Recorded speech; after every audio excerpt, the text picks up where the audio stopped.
In today's video, I will walk you through how to change language in Claude AI. Once you're on the main Claude screen, look toward the lower left corner. Find your profile icon, which may appear as your initials or as a small avatar. Click the profile icon to open the account menu. In the menu that appears, look for the language section. It may simply be labeled Language and may appear alongside other appearance and preference options. Once you find it, select it to open the available language options. You should now see a list of languages that Claude's interface can use. Choose the language you want from the list. After selecting your preferred language, the change should take effect automatically. The interface may refresh as the buttons, labels, menus, and navigation update to match your selection.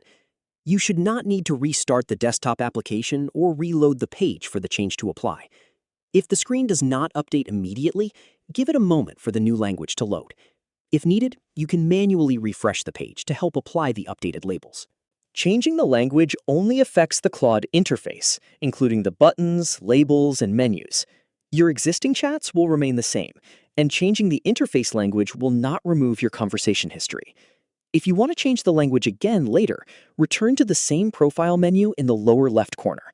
Open the Language section and select a different language from the available options. The interface should update automatically to match your new selection. If the language you want does not appear in the list, make sure your app is up to date. Then check the available options again later. And that's how to change the language in Claude AI. Simply access your profile menu, open the Language section, and choose your preferred language from the list. Don't forget to click the link on the description. Thank you for watching.